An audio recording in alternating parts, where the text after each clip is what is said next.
নমস্কার বন্ধুরা, আপনারা দেখছেন অনি ব্লগ অফিসিয়াল চ্যানেলে। আজকের আমার রেসিপি কাঁকড়ার ঝাল। আমি এই কাঁকড়াগুলো নিয়ে নিয়েছি। এগুলো চিতি কাঁকড়া বলে। আর তোমরা কি নামে চেনো আমাকে কমেন্ট করো। প্রথমে কাঁকড়াগুলো পরিষ্কার করে ভালো করে কেটে নিয়েছিলাম, ধুয়ে। এবার কড়াইতে তেল দিয়ে আলুগুলো একটু ভেজে নেবো ভালো করে। আলুগুলো লাল লাল করে ভেজে নিলাম।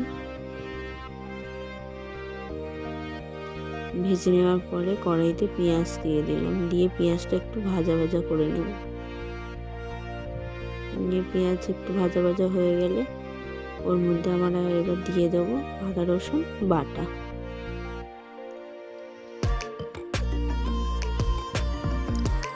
আদা রসুন বাটা দিয়ে কিছুক্ষণ আমরা আবারও আদা রসুনটা একটু ভেজে নেব। নিয়ে এর মধ্যে দিয়ে দেবো আমরা টমেটো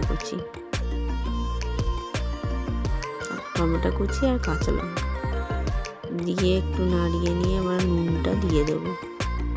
নুনটা দিলে টমেটোটা গলে যাবে তাড়াতাড়ি, সেই জন্য নুনটা দিয়ে দিলাম। দিয়ে টমেটো একটু গলে গেলে আমরা দিয়ে দেবো হলুদ গুঁড়ো, লঙ্কা গুঁড়ো, জিরে গুঁড়ো আর ধনে গুঁড়ো দিয়ে এবার আমরা ভালো করে মশলাটা কষিয়ে নেব। নিয়ে মশলা কষিয়ে মশলা থেকে তেল ছেড়ে দিলে এবার আমরা কাঁকড়াগুলো দিয়ে আবার আমরা ভালো করে কষাবো। একটু কষিয়ে নিয়ে দিয়ে দেবো আলুগুলো, দিয়ে এবার বেশ খানিকক্ষণ কষিয়ে নিয়েছি। বেশ খানিকক্ষণ কষানোর পরে এবার আমরা দিয়ে দেবো পরিমাণ মতন জল, দিয়ে ভালো করে মিশিয়ে এবার আমরা কিছুক্ষণ ফুটিয়ে নেব।